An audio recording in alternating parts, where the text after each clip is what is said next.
जैसे हमारी फ़िलोसफी क्या है, हमारी फ़िलोसफी का नाम है अचिंत्य भेदाभेद। अब ये क्या होता है, अब इस फ़िलोसफी को समझने के लिए आपको भेदाभेद पता होना चाहिए, शुद्ध अद्वैत पता होना चाहिए, विशिष्ट अद्वैत पता होना चाहिए, द्वैत पता होना चाहिए और केवल अद्वैत ये पता होना चाहिए। पता है ये सारी टर्म्स? नहीं सुना कभी इनके बारे में? सुना हुआ है? कहाँ सुना हुआ है? पढ़ा हुआ है। तो शंकराचार्य, आदि शंकराचार्य, उन्होंने जो सिद्धांत दिया था उस सिद्धांत का नाम था केवल अद्वैत। उनके बाद रामानुजाचार्य आए, उन्होंने जिस सिद्धांत को दिया उसका नाम है विशिष्ट अद्वैत। उनके बाद मध्वाचार्य आए, उनको बोले कि नहीं द्वैत। फिर वल्लभाचार्य आए, उन्होंने बोला नहीं शुद्ध अद्वैत। फिर निवाकाचार्य आए, उन्होंने बोला कि नहीं द्वैत अद्वैत। चैतन्य महाप्रभु ने बोला कि आप लोग पता नहीं क्या बोल रहे हो, कंफ्यूज हो रहे हैं लोग। तो बेस्ट फिलोसफी क्या है? अचिंत्य भेदाभेद। अब ये क्या होता है कि कभी आप अकेले में बैठ के सोचिएगा, जब आपको पता चल जाएगा तो फिर आप अचिंत्य भेदाभेद को एप्रिशिएट कर पाओगे कि वास्तव में चैतन्य महाप्रभु ने हमें दिया क्या है।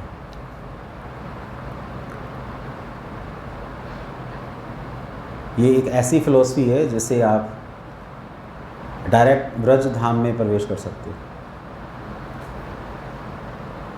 बाकी जो फ़िलोसफीज़ हैं उसे आप वैकुंठ जा सकते हो, पर अचिंत्य भेदाभेद से आप ब्रज धाम में भी प्रवेश कर सकते हो। टॉप मोस्ट फिलोसफी है। जिसने इसको समझ लिया है वो तत्वदर्शी है। तो तत्वदर्शी ऐसे लोग हैं जो कि फुली एक्सपीरियंस्ड होते हैं, जहाँ आप ये समझो कि फुली मैच्योर्ड पर्सन्स हैं, जो जिनको ने जैसे कहते हैं ना कि मैंने ये अपने बाल धूप में ऐसे ही सफ़ेद नहीं किए, सुने? जहाँ जो लोग ये कहते हैं कि मैंने तो घाट घाट का पानी पिया है। एक्सपीरियंस वेरीज ना, एक्सपीरियंस काउंट करता है। एक बार ऐसे ही एक दादी की कहानी सुनाता हूँ आपको। तो दादी की जो पोती थी, अब दादी पुराने ख्याल किए और पोती नए ख्यालात किए। तो पोती ने अपने लिए एक लड़का पसंद कर लिया। वो दादी को कह रही है कि दादी मैं अगर शादी करूँगी तो इसी से करूँगी, नहीं तो नहीं करूँगी। तो दादी बोले चलो ठीक है, मुझे कोई प्रॉब्लम नहीं है, पर लड़का है कौन, मुझे एक बार मिलवा तो दो। तो मैं बस उससे मिल लूँगी तो फिर मैं बात आगे बढ़ा सकती हूँ, ऐसा कुछ नहीं है। तो लड़की ने बुलाया अपने बॉयफ्रेंड को। तो दादी ने उससे बस प्रश्न पूछा कि बेटा क्या तुम्हें साइकिल चलानी आती है? तो बोले नहीं मुझे नहीं, साइकिल चलानी मुझे नहीं आती। तो मैंने चलो ठीक है, बस मैंने बस यही पूछना था। तो लड़की कह रही है कि दादी और कुछ पूछ लो, ये क्या प्रश्न है, साइकिल चलाना आता है, कुछ ढंग का प्रश्न होना चाहिए। तो दादी ने बोले नहीं बस हो गया, टाटा बाय बाय। तो लड़का जब घर गया वापस अपने, तो दादी ने अपनी पोती को बोला कि बेटा इससे शादी मत करना। लड़की कह रही दादी क्या हो गया है, उसको साइकिल नहीं चलानी आती तो इसका शादी से क्या लेने देना। तो दादी कह रही कि नहीं वो बात नहीं है, इसको साइकिल चलानी नहीं आती मतलब इसने बचपन में साइकिल नहीं चलाई। सब बच्चे साइकिल चलाते हैं, इसने साइकिल नहीं चलाई क्योंकि ये मेहनत नहीं करना चाहता, ये आलसी है, ये तुमसे काम करवाएगा, खुद कुछ नहीं करेगा। दादी उसको ऐसा कह रही है। साइकिल को कहाँ से जोड़ दिया दादी ने? उसके आलस्य से। सब बच्चे खेलते हैं, ये नहीं खेलता। खैर पता नहीं दादी के मन में क्या आया, उसकी एनालिसिस थी। तो लड़की को समझ आ गई कि दादी क्या कहना चाहती है। जैसे आजकल की लड़कियों को दादी की बात समझ आ जाए तो समाज काफ़ी सुधर जाए, क्योंकि बहुत हालत ख़राब है, लोग बात नहीं सुनना चाहते किसी की, स्पेशली दादी की तो बिल्कुल नहीं। दादी घर में एक ऐसा जीव है जिसको बोलने का कोई अधिकार नहीं है। बाई चांस दादी या दादा बोले, उसको क्या बोला जाता है? चुप, आपका समय निकल चुका है, आप तो तीर्थ यात्रा पे जाओ, राम राम भजन करो, ये हमारी लाइफ है, आपको इंटरफेरेंस की कोई ज़रूरत नहीं है। ये सुनते दादी शांत हो जाती है, चुप हो जाती है। और जो लोग ऐसा कहते हैं कि जो लोग बड़े बुज़ुर्गों की बात नहीं सुनते, फिर वो लोग दर दर की ठोकरें खाते हैं, भटकते हैं वो लोग, कोई है ही नहीं सिर पे, समझाने वाला कोई नहीं है। अगर बाई चांस आज की जनरेशन को समझा भी दे तो खून होने के चांसेस हैं, इतनी बुरी हालत है, खून ही हो जाएगा, बेचारी दादी राम नाम सत्य हो जाएगा। तो खैर मैं दादी के ऊपर लेक्चर नहीं दे रहा, मैं तत्वदर्शियों की बात कर रहा हूँ। तत्वदर्शी वो लोग हैं जिन्होंने इस संसार को तत्व से समझा है, हर एक चीज़ को जांच परख के ही वो लोग कुछ बोलते हैं, वो लोग होते हैं तत्वदर्शी। अब इन लोगों ने क्या निष्कर्ष निकाला है? ना सतो विद्यते भावो, ना भावो विद्यते सतः। इसका अनुवाद मैं कह रहा हूँ, शब्दार्थ में मैं अगर जाऊँ तो भावः का अर्थ प्रभुपाद जी लिखते हैं चिर स्थायित्व, और अभाव का अर्थ लिख रहे हैं परिवर्तनशील गुण। भाव का मतलब है स्टेबिलिटी, हमेशा से रहना, और अभाव का मतलब है परिवर्तनशील। नासतो विद्यते भावः, विद्यता का मतलब रहता है, ना असत विद्यते भावः, कि जो असत है वो उसका कोई चिर स्थायित्व नहीं है। मतलब कि जो चीज़ असत है वो कभी भी हमेशा से नहीं रहती। और ना भावो विद्यते सतः, और जो हमेशा रहती है उस चीज़ का नाम है सत्य। इसको आप ऐसे समझो कि जो सत्य है वो कभी भी ख़त्म नहीं होती, और जो असत्य है वो कभी भी हमेशा नहीं रहती। अब ये बड़ी अजीब सी एनालिसिस है, इसका हम क्या करेंगे? ये आप लोगों ने शायद न्यूटन का लॉ भी पढ़ा होगा। कौन सा लॉ है न्यूटन का, याद है?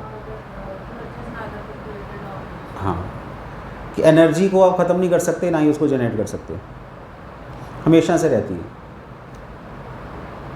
जैसे ये टेबल है, ये टेबल हमेशा रहेगी? हमेशा नहीं रहेगी। जो चीज़ हमेशा नहीं रहती उसको असत्य कहा जाता है। सत्य मतलब शाश्वता, असत्य मतलब अशाश्वता। बड़ी इम्पोर्टेंट मैसेज है। प्रभुपाद लिख रहे हैं ना कि यहीं से भगवान द्वारा अज्ञान से मोहग्रस्त जीवों को उपदेश देने का शुभारंभ होता है। अज्ञान से मोहग्रस्त जीवों को उपदेश देने का शुभारंभ। अज्ञान क्या है? अज्ञान क्या है? अर्जुन किस चीज़ को लेकर मोहित था? अज्ञान को लेकर। अर्जुन चाहता था कि मैं युद्ध नहीं करूँगा और जंगल जाकर खुश रहना चाहता हूँ। तो श्री कृष्ण ने इसको क्या बोला? अज्ञान। क्यों अज्ञान बोला गया है? क्योंकि अर्जुन की ये सोच कि इस जगह पर मैं सुखी नहीं हूँ, उस जगह पर जाकर मैं सुखी हो जाऊँगा। क्योंकि जब जगह बदलेगी तो फिर सुख वो भी बदल जाएगा। जैसे अभी हम तो यहाँ पर बहुत सुखी हैं, यहाँ पर बहुत मज़ा आ रहा है ना, अब जगह बदल के देखो क्या होगा, मज़ा ख़त्म हो जाएगा, क्योंकि एसी की ठंडी हवा नहीं रहेगी। सबसे बड़ी बात, राधा श्याम सुंदर जी के दर्शन नहीं होंगे वहाँ पर। ठीक है, आप लोग अगर ये सोच रहे हो कि ठीक है प्रभु ये तो बड़ी अजीब सी बात है, हम इंडिया को छोड़कर अमेरिका चले जाते हैं, वहाँ तो कोई दुख नहीं है, ट्राई करके देख लो। अमेरिका जाओगे, जगह बदल ली, पर सुख मिलेगा या नहीं मिलेगा पता नहीं है, क्योंकि अमेरिका भी इंडिया की तरह क्या है, वहाँ पर भी ये चीज़ नहीं है चिर स्थायित्व, वहाँ भी चीज़ें बदल जाएंगी। इंडिया अमेरिका की बात छोड़ो, भगवान श्री कृष्ण भगवद गीता में तो यहाँ तक कह रहे हैं आ ब्रह्म भुवना लोका, ब्रह्मा के लोक तक चले जाओ, वहाँ पर भी आपको परमानेंट सुख नहीं मिलेगा। रूपा जी लिखते हैं कि परिवर्तनशील शरीर का कोई स्थायित्व नहीं है। डायरेक्ट श्री रूपा जी शरीर से शुरू कर रहे हैं, क्योंकि हम लोग इसमें घुसे हुए, शरीर में घुसे हुए। अब घुसे हुए का मतलब ये है कि हम शरीर से इतने ज़्यादा रिलेट करते हैं अपने आप को कि हम अपने आप को शरीर से अलग समझते ही नहीं हैं। ऐसा है या नहीं? मान लो कि अगर मैं किसी को आवाज़ लगा रहा हूँ, कोई पर्सन है ABCD, अक्षय मान लो अक्षय है यहाँ पर, तो अक्षय को मैंने आवाज़ लगाई, अक्षय। तो अगर जहाँ मैंने आवाज़ लगाई उस भीड़ में या उस रूम में 10 लड़के हैं अक्षय के नाम के, सब लड़के मेरी तरफ दिखना शुरू हो गए, क्योंकि सबको क्या लग रहा है, मुझे बुलाया गया। मतलब कि अक्षय किसका नाम है? अक्षय किसका नाम है? शरीर का नाम अक्षय है। कि जब आप छोटे बच्चे थे, याद है आपका नाम रखा गया था? आपका नाम रखा गया था ना, सबका नाम रखा जाता है। पंडित जी टेवे से आपका नाम निकालते हैं, तो फिर बताए कि इस अक्षर से इसका नाम निकलता है, इसका ये नाम रख दो, तो वो नाम उसका रख दिया जाता है। तो जब वो कुछ बड़ा होता है तो उसका नाम बदल जाता है। जैसे ही अगर वो उसकी शादी हो गई तो उसका नाम बदल जाएगा, घर का नाम अलग होता है। हो सकता है कि मम्मी अक्षय को किस नाम से बुलाए, मे बी आशु या अनु, बुन्नू, चुन्नू, मुन्नू, कुछ भी हो सकता है, नाम तो कभी हो सकता है। शादी हो गई तो उसका नाम बदल जाएगा, जानू, सुनिए, ये नाम बन जाते हैं। बात सुनिए, कुछ नहीं, उसका नाम तो ले नहीं सकते। फिर शादी के बाद जब उसके चुन्नू मुन्नू आ जाएंगे, उसका नाम बदल गया पापा। बाहर जाएगा तो लोग उसको अंकल बोलना शुरू कर देंगे, फिर वो एकदम से वही अक्षय दादा बन गया, फिर एक दिन ख़त्म हो गया। तो जन्म से लेकर एंड तक वो बहुत सारे नाम बदल लेता है।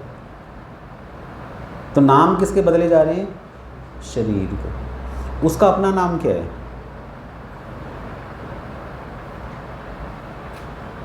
उसका अपना नाम क्या है? अगर आप बोलोगे कि वो आत्मा है, तो ठीक है, वो तो सभी आत्मा हैं, पर कुछ तो नाम होगा आत्मा का। खैर, हमें इसकी इन्फॉर्मेशन ये है कि आत्मा का नाम क्या है। पहली बात तो ये है कि क्योंकि हम अपने आप को शरीर समझते हैं, इसलिए हम दिन ब दिन बदलते जाते हैं। कभी हम कहते हैं कि अभी मैं जवान हूँ, कभी हम कहते हैं कि मैं तो छोटा बच्चा हूँ, कभी हम कहते हैं कि अब तो मैं बूढ़ा हो गया। पर आत्मा ना जवान है, ना बूढ़ी है, ना ही वो बच्चा है। आत्मा तो आत्मा है। पहली बात ये। अब प्रॉब्लम कह रहा हूँ कि ऐसा नहीं है कि सिर्फ हमारे वेद शास्त्र ही ये कह रहे हैं कि शरीर बदल रहा है। रूपा जी कह रहे हैं कि आधुनिक चिकित्सा विज्ञान भी ये स्वीकार किया। मॉडर्न साइंस पे हम सब बिलीव करते हैं, तो साइंस भी ये कहती है कि विभिन्न कोशिकाओं की क्रिया प्रतिक्रिया द्वारा शरीर प्रति क्षण बदलता रहता है। हर क्षण शरीर बदल रहा है। रात को जब हम सोते हैं तो एक तरह से हमारा शरीर मर जाता है, और जब हम सुबह उठते हैं तो हमारा शरीर बदल चुका होता है। कैसे? सेल चेंज हो चुके हैं, ठीक है, और हमारे जो नाखून हैं वो बढ़ चुके हैं। आज आपने अगर शेव की है तो कल आपके बाल आ जाएंगे चेहरे पर। आपके बाल भी बढ़ रहे हैं, आपके विचार बदल चुके हैं। जो आप कल थे, आप आज वो नहीं हो। तो डे बाय डे ऐसे करते हमारा शरीर बदलता रहता है। और साइंस तो यहाँ तक कहती है कि 7 साल के बाद आपका पूरा शरीर बदल जाता है। जैसे एक छोटा बच्चा किसको माना जाता है? 7 साल तक। वो छोटा बच्चा, उसको कुछ नहीं पता दुनिया का, लड़का क्या है लड़की क्या है। पर जैसे ही वो 7 साल के बाद धीरे धीरे बड़ा होता है, टीनेजर बन जाता है, आई मीन कि जब वो 14 ईयर का हो जाता है, 13-14 साल का हो गया, तब उसको सब पता चल जाता है कि मैं लड़का हूँ और ये लड़की है। उसके बाद और 7 साल ऐड करो, 13 या 14 + 7 कितने हो गए, 20-21। इस एज में लड़का क्या होता है या लड़की क्या होती है, पूरी बदल गई है वो, या वो पूरा बदल चुका है। अब इस एज में आप उसको समझा नहीं सकते। बाई चांस इस एज में अगर आपने उसको समझाने की गलती कर दी तो आपको समझा देगा, क्योंकि ये एज ही ऐसी है। ऐसे क्या कहते हैं कि आग लगी दी है, ये आग लगने वाली एज है या आग लगाने वाली एज है, क्योंकि इस एज में हार्मोन्स इस तरीके से बदलते रहते हैं, इतने ज़्यादा फ्लक्चुएशन होती है, इतने ज़्यादा मूड स्विंग्स होते हैं कि वो अपने आप को, अब क्या कहते हैं ना कि अब तो मैं राजा बन गया पूरी दुनिया का। आपको लगेगा कि जो मुझे पता है वैसा किसी को नहीं पता। ऐसे साथ ऐड करते जाओ, जब वो 50, 55 या 40, 45 के पास आता है, फिर उसको क्या लगता है, जो मैं सोच रहा था वैसा कुछ था नहीं। 60 साल में जब वो शरीर उसका बदल जाता है, तब उसकी सोच बदल जाती है। वो कह रहा है कि नहीं, मैं जो सोच रहा था बचपन में वैसा कुछ निकला ही नहीं, रियलिटी तो कुछ और थी। ये शादी के बाद पता चल जाता है।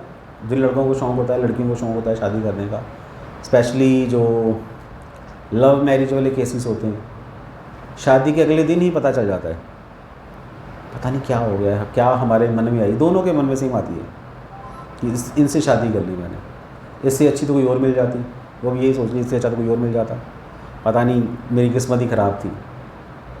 अगले दिन ही रिवील हो जाएगा और फिर कटनी, बस चलते रहो। क्यों ऐसा क्यों है? क्योंकि एक्चुअली मैं इसलिए ये बता रहा हूँ कि आत्मा का जो स्वभाव है या आत्मा की जो क्वालिटी है, या आत्मा ऐसी चीज़ें चाहती है जो कभी ख़त्म नहीं होती, क्योंकि आत्मा में कोई विकार नहीं आता। विकार जड़ चीज़ों में आ रहा है, ये बदलती रहती है, आत्मा कभी नहीं बदलती। और जो चीज़ बदलती रहती है आत्मा उसको पसंद नहीं करती। यहाँ आत्मा जिस क्वालिटी का बदलाव चाहती है, उस क्वालिटी का बदलाव इस संसार में आता ही नहीं है। ऐसे हम लोग बोर हो जाते हैं, बोर होते हैं ना सभी। क्यों बोर हो जाते हैं? अब मान लो कि रोज़ शादी में जा रहे हो, डेली किसी ना किसी की शादी आ रही है। जैसे वो नहीं होता दिसंबर का महीना, पूरा एक हफ्ता लाइन लगी रहती है शादियों की, घर में डब्बे इकट्ठे हो जाते हैं और चींटियाँ खा रही होती हैं, कॉकरोच खा रहे होते हैं। तो 4 दिन आप लगातार शादी में जाओ, 5वें दिन आप क्या बोलोगे मम्मी से? पनीर खाओगे 5वें दिन? नहीं खाओगे। बोले मम्मी सिंपल दाल चावल बना दो, सिंपल दाल चावल, कोई मसाला ना डालना, कुछ भी नहीं। क्या हो गया भाई? पहले तो सब लोग कूदते रहते थे, शादी आएगी, ये खाएंगे, वो खाएंगे, सब कुछ खाएंगे, और आज तुम कह रहे हो कि सिंपल दाल चावल, कोई सब्ज़ी नहीं चाहिए, कोई अचार नहीं चाहिए, कोई रोटी फुल्का कुछ नहीं चाहिए, सिर्फ दाल चावल चाहिए। या खिचड़ी बना दो पतली सी, मैं सिर्फ खिचड़ी खाऊंगा। और जब आप 5 दिन शादी देखने के बाद 6वें दिन वो दाल चावल खाओगे, आपको बहुत अच्छा लगेगा। स्वाद आ गया। मम्मी के हाथ का जो स्वाद है वो हलवाइयों के हाथ में नहीं है, आप ये भी बोल सकते हो। पर रोज़ दाल चावल खाते खाते, रोज़ मम्मी आपको दाल चावल खिलाएगी, तो आप क्या बोलोगे 10वें दिन? मम्मी आपको और कुछ बनाना नहीं आता क्या? दाल चावल ही एक दिन खाए थे, आप 10 दिन हो गए रोज़ ही दाल चावल बना देते हो, कोई सब्ज़ी बना लो, फिर ये शुरू हो जाएगा। क्यों हम कभी दाल चावल से बोर हो रहे हैं, कभी पनीर की सब्ज़ी से बोर हो रहे हैं? ऐसा क्यों हो रहा है? क्योंकि आत्मा को कभी टेस्ट आया ही नहीं दाल चावल में या पनीर में। कुछ और चाहती है। तो अगर आप एनालिसिस करो कि आत्मा अगर अपने आप को शरीर समझेगी तो इधर उधर फालतू के टेस्ट लेती रहेगी। जैसे पिछली बार मैं एग्जांपल ले रहा था कि यहाँ पर अगर आप किसी गांव में चले जाओगे सलग साड़ी खरीदने के लिए तो आपको नहीं मिलेगी, आपको जलंधर जाना पड़ेगा। तो ऐसे ही इस संसार में अगर आप सुख ढूंढने की कोशिश करोगे तो नहीं मिलने वाला, चीज़ें चेंज हो जाएंगी। आपने अगर मैं मान लो कि शादी की एग्जांपल लूँ दोबारा, आपने जिस लड़की से शादी की वो लड़की बदल जाएगी अगले दिन। मेरे साथ ऐसा हुआ था क्योंकि जब मैं बटाला में था तो मैंने किसी डिवोटी की शादी करवाई एज ए पंडित पुरोहित। शादी हो गई, सारा कुछ हो गया। तो अगले दिन वो थी मोक्षदा एकादशी, तो बटाला मंदिर में यज्ञ था मोक्षदा एकादशी के दिन। तो हमने उनको बोला कि ठीक है आप भी आना, अपनी वाइफ को भी लेके आना। तो वो जब यज्ञ हो गया, सारा कंप्लीट हो गया, तो सब परिक्रमा कर रहे थे यज्ञ की, तो घूम रहे थे। तो मैंने उस डिवोटी को बोला, मैं क्या आप अकेले आए हो, वाइफ कहाँ है आपकी? तो ये रही। मैंने बोला ये तो नहीं है। प्रभु जी यही है। मैं कहा कल इसको चश्मा नहीं था, आज कहाँ से आया? नहीं, कल इसने लेंस लगाए हुए थे। और लिपापोती वो कहाँ गई? वो तो ख़त्म हो गई सारी। ये रियलिटी है। क्योंकि मैं ब्यूटी की बात नहीं कर रहा हूँ, मैं मेकअप की बात नहीं कर रहा कि वो लड़की अगले दिन बदल गई, दूसरे दिन बदल गई, तीसरे दिन बदल गई। 1 साल के बाद आपने जिस लड़की से शादी की है वो लड़की क्या बन चुकी है? क्या बन चुकी है? एग्जैक्टली वो नहीं है। मैंने तो कईयों को ये सुनते हुए देखा कि तुम आंटी लग रही हो आज। लड़की आंटी बन गई और लड़का क्या बन गया? अंकल। लड़का लड़की ने शादी की, क्या बन गए? Uncle aunty. और धीरे धीरे बूढ़ा बुढ़ी बन जाएंगे, खांसते रहेंगे, दवाइयाँ खाते रहेंगे। तो अगर बाई चांस दोनों को पता होता कि हम शरीर नहीं हैं, शादी करने के बाद एक दूसरे से अटैच्ड होते? अटैच्ड नहीं होते। हम उसको शादी के बाद भी क्या देखते? आत्मा, जो कि इस सड़े हुए शरीर में फंसा हुआ है। तब फिर हम एक दूसरे की हेल्प करते, किस लिए? इस शरीर से बाहर निकलने के लिए या इस संसार से मुक्ति पाने के लिए हम एक दूसरे की हेल्प करते। साथ तो रहेंगे ही। अब शादी की है, शादी की ही इसलिए जाती है कि दोनों मिलकर भक्ति करें। ये थीम था शादी करने का। अब भक्ति तो उड़ गई, वो शॉपिंग के चक्कर में, ये पैसे कमाने के चक्कर में। बाद में याद आया शॉपिंग करके कुछ नहीं मिला, इसको समझ आ गया कि पैसे कमा कुछ नहीं मिला। अब रो बैठ के, अब पछताए होत क्या जब चिड़िया चुग गई खेत। इसलिए शुरू से ही हमें पता होना चाहिए कि मैं कौन हूँ। मैं आत्मा हूँ, शरीर नहीं। ये एनालिसिस आपको करनी पड़ेगी। हमें सुख क्यों नहीं मिल रहा, एनालिसिस करनी पड़ेगी। क्योंकि आत्मा का जो सुख का लेवल है वो थोड़ा अलग है, वो अलग तरीके से सोचती है आत्मा। पर क्योंकि ये संसार अलग तरीके से चलता है इसलिए कॉन्ट्राडिक्शन आती रहती है, प्रॉब्लम आती रहती है। एक और इसमें अगर तात्पर्य पढ़ोगे तो एक और एग्जांपल ये है कि अगर आप आत्मा को समझ आओगे तो परमात्मा को समझ आओगे। जैसे चावल कच्चे हैं या पक्के हैं।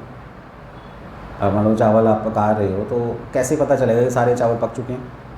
एक दाना चेक कर लो, एक दाना पक गया तो आपको पता चले सारे चावल पक गए। कि एक दाने से आप 10 किलो चावल का भी पता लगा सकते हो कि चावल पक चुके हैं। अब जब सब्जी में नमक चेक करते हो तो कैसे चेक करते हो? एक कटोरी, आपने दाल बनाई है, दाल में नमक चेक करना है तो ठीक है नमक चेक कर रहा हूँ, एक डूंगा भर के दाल ले ली, नमक चेक करो। ऐसा होता नहीं, ऐसा कोई भी नहीं करता। तो दाल ख़त्म करने के लिए आप ऐसा कर रहे हो। एक बूंद या आधा चम्मच एक मैक्सिमम 1 चम्मच, उससे आपको पता चल जाएगा कि सारी सब्जी में नमक है या नहीं। मीठा भी ऐसे चेक कर सकते हो। कहने का मतलब ये है कि आप अगर छोटी सी चीज़ का पता लगा लो तो पूरी चीज़ का पता चल जाएगा, क्योंकि आपने जब दाल में से थोड़ी सी दाल ली तो वो थोड़ी सी दाल पूरी दाल का अंश है। समुद्र की एक बूंद समुद्र का अंश है। जो गुण समुद्र में होंगे वही गुण समुद्र की बूंद में होंगे। तो ऐसे ही जो गुण परमात्मा में है वही गुण परमात्मा का अंश, जिसको आत्मा कहा जाता है, उसमें भी सेम गुण है। तो अगर आपने आत्मा को जान लिया तो किसको जान लोगे? परमात्मा को जान लोगे। इसको संबंध ज्ञान कहा जाता है। हमारा इस संसार के साथ कोई भी संबंध है या नहीं? इस संसार के साथ हमारा कोई संबंध नहीं। आप ही कह रहे, मैं नहीं कह रहा।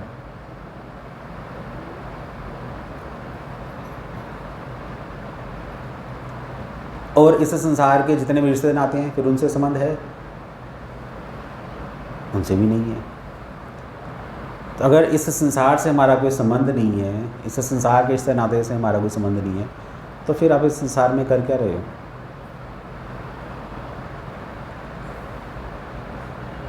कौन सोचेगा? ये सोच रहे या नहीं सोच रहे इसके बारे में? कोई नहीं सोच रहा, क्योंकि हम नहीं सोच रहे, इसलिए इसको क्या कहा जाता है? अज्ञानता या तमोगुण। जैसे लोग सबको शमशान घाट तक छोड़कर वापस आ जाते हैं, या सबको जलाकर लोग वापस आ जाते हैं, और घर आके क्या बोलते हैं? क्या बोलते हैं? बहुत गर्मी थी। गर्मियों में यही बोला जाता है, बहुत गर्मी थी। बस एक गिलास ठंडा लाइम जूस मिल जाए तो मज़ा आ जाए। चलो जल्दी से स्पंजवी बना दो, गर्मी बहुत है। पंडित जी ने ज़्यादा टाइम लगा दिया। करने क्या गए थे? कोई मर गया था, उसको छोड़ कर आए, उसको जला कर आए। हम ऐसा कहते हैं, पर हम भूल गए कि हम उसको तो छोड़ कर आ गए, हमें भी कोई छोड़ के आएगा।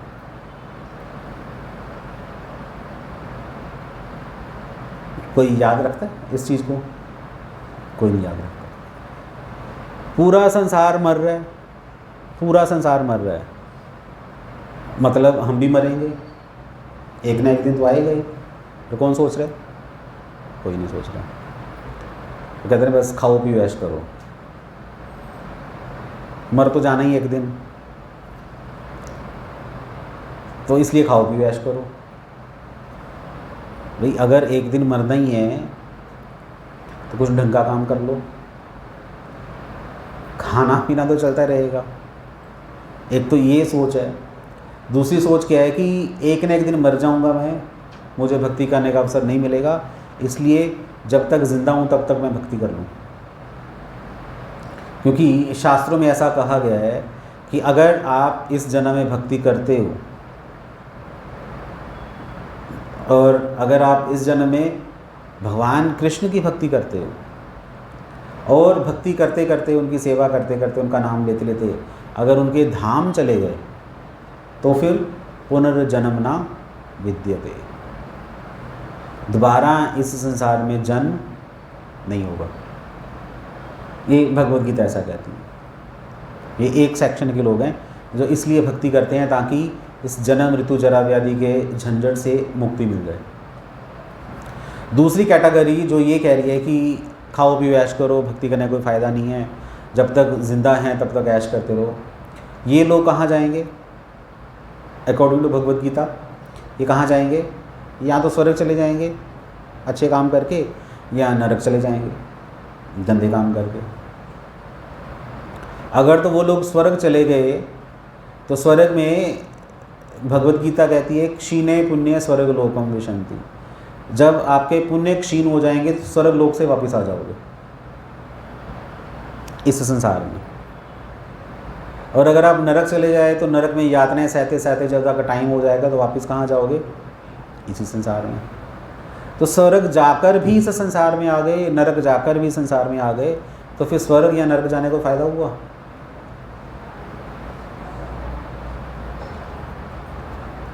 कोई फायदा नहीं हुआ। स्वर्ग भी अल्टीमेटली आपको फायदा नहीं दे रहा, क्योंकि वापस यहाँ आना पड़ेगा इस संसार में। और इस संसार में आने का मतलब क्या है? क्या कहती भगवद गीता? दुखालयम, प्रॉब्लम है यहाँ पर। तो जो व्यक्ति इसलिए इस संसार से निकलने की कोशिश नहीं करता उसको तमोगुनी व्यक्ति कहा जाता है, या उसको अज्ञानी पुरुष कहा जाता है। ये एनालिसिस चल रही है। इसलिए बुद्धिमान व्यक्ति एनालिसिस करता है, विश्लेषण करता है कि मैं जिस दिशा में जा रहा हूँ वो दिशा अच्छी है या सही है। क्योंकि मैं कौन हूँ? मैं आत्मा हूँ। और किसका अंश हूँ? भगवान का अंश हूँ। और अगर कोई अंश अपने अंशी के पास नहीं जाता तो बड़ी प्रॉब्लम है। जाना ही चाहिए, उसका गंतव्य वो है। जैसे पानी किधर जाता है? पानी किधर जाता है? पानी का स्रोत क्या है? नहीं, सोर्स क्या है पानी का? सोर्स समुद्र। पानी हमेशा समुद्र की ओर जाएगा, उसका स्वभाव है। बहना कहाँ बहेगा? जहाँ समुद्र है, नीचे की तरफ जा रहा है। अग्नि कहाँ जाती है? अग्नि ऊपर जाती है। ऊपर क्या है? सूर्य। अग्नि सूर्य की ओर जा रही है। हवा का सोर्स क्या है? आकाश, खाली जगह। जहाँ पर खाली जगह होगी हवा वहाँ चली जाएगी। तो सब ये लोग अपने सोर्स की ओर ही जा रहे हैं क्योंकि उनका अंश है। तो आत्मा भी अपने सोर्स की तरफ जा रही है। आत्मा का सोर्स क्या है? आत्मा का सोर्स क्या है? आत्मा कहाँ जा रही है?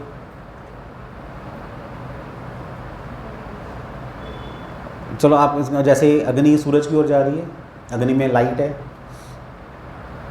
और आत्मा किसको ढूंढ रही है? आप सारे दिन वैसे किसको ढूंढते रहते हो? किसकी तलाश है आत्मा को? बताओ। आनंद है ना, प्रभुपाद की किताब है खोए हुए आनंद की प्राप्ति। सब लोग मज़ा लेने के पीछे हैं, मज़ा आना चाहिए बस। कैसे आएगा मज़ा? लोगों को लगता है पैसे कमाने से मज़ा आएगा। एक आलीशान मकान खरीद लेंगे, मज़ा आएगा। बहुत बड़ी गाड़ी 20 टायरों वाली, उसमें घूमेंगे, मज़ा आएगा।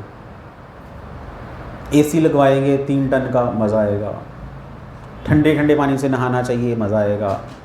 सर्दियों में गर्म पानी से नहाना चाहिए, मज़ा आएगा। शादी कर लेता हूँ, मज़ा आएगा। बहुत ज़्यादा पढ़ लेता हूँ, मज़ा आएगा। ये सब मज़ा लेने के अलग अलग वो हैं, तरीके हैं। पर मज़ा किसको आ रहा है? सबने तरीके तो बना लिए मज़ा लेने के लिए, पर वो मज़ा आ ही नहीं रहा।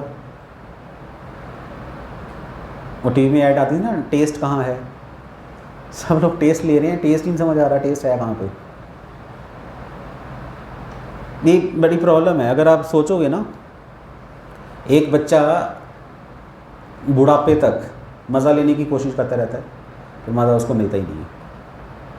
कोई भी व्यक्ति ABC XYZ सारी उम्र ऐसे ही निकाल दी, उसका नाम रख दिया हमने कॉम्प्रोमाइज़, या कुछ नहीं कर सकते, सहना ही पड़ेगा।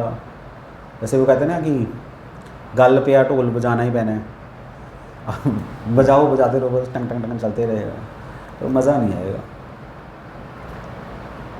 तो इसलिए हम मज़ा लेने के पीछे घूमते रहते हैं, रस लेने के पीछे घूमते रहते हैं, या टेक्निकली कहो तो आनंद के पीछे जा रहे हैं। जहाँ हमें आनंद मिलेगा हम वहाँ चले जाएंगे।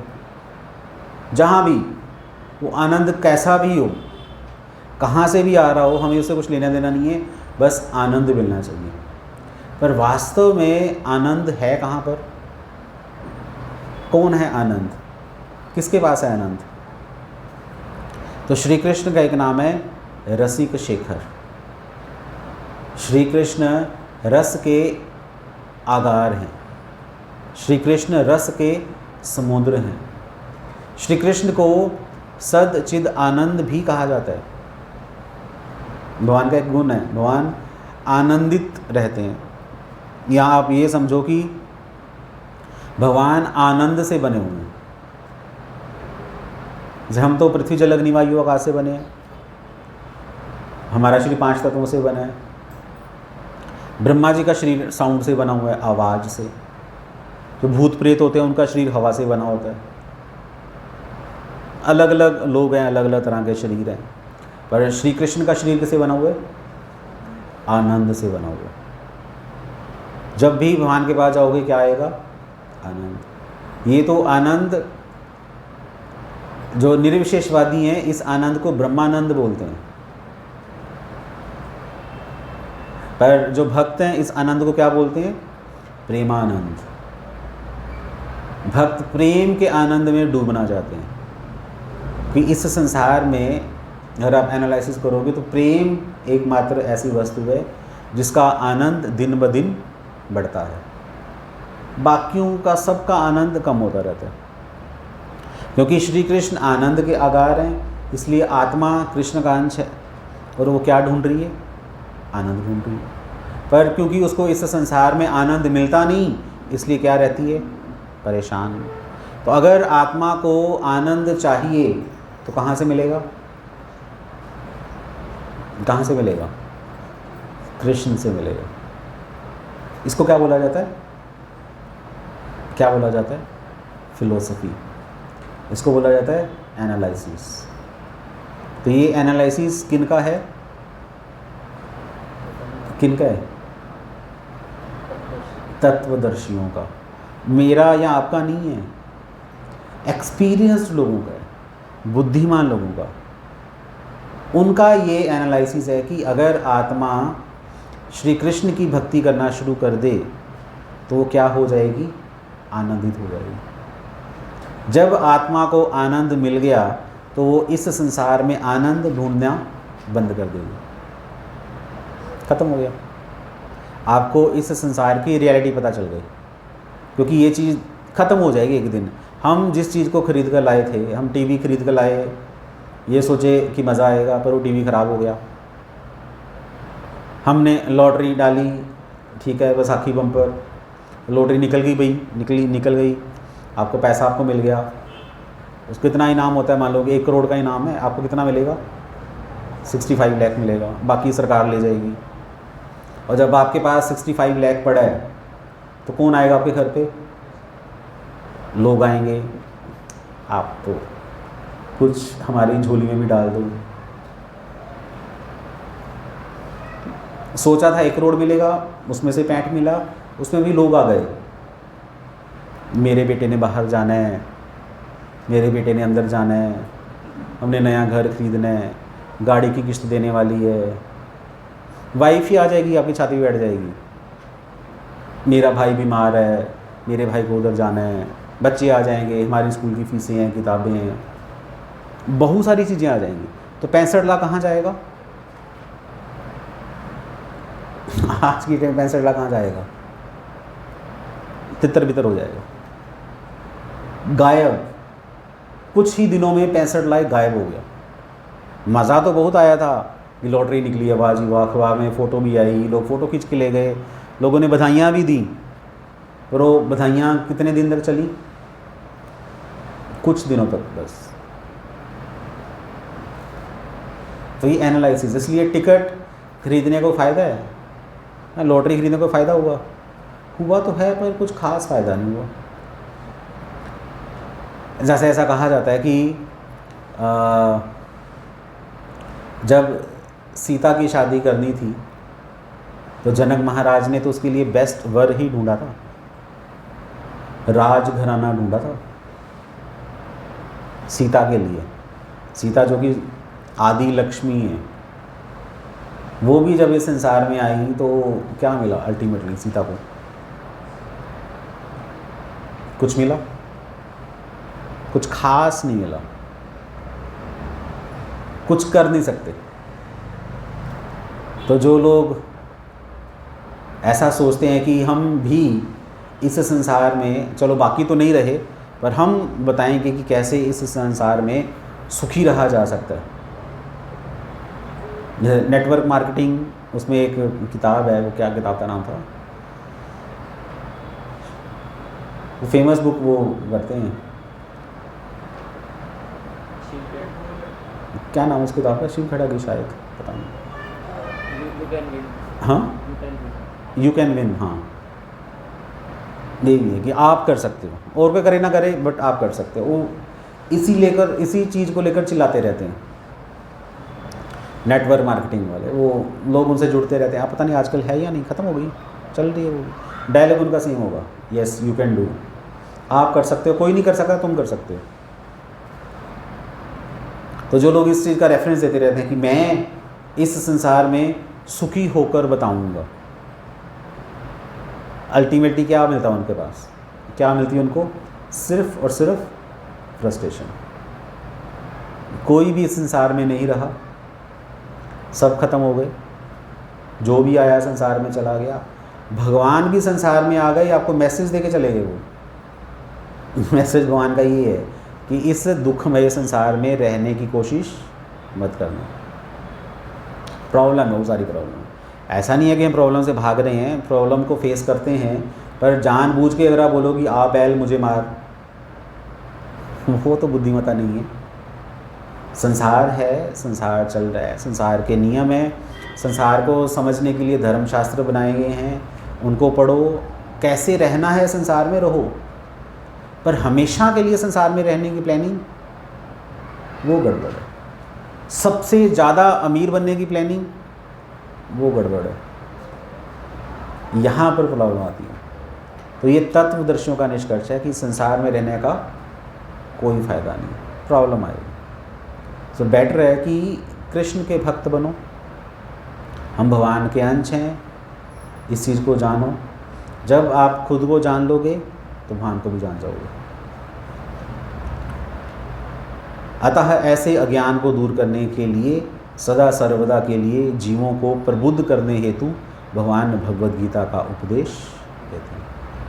तो यही से भगवद गीता की शुरुआत होगी। हरे कृष्णा। श्रील प्रभुपाद की जय।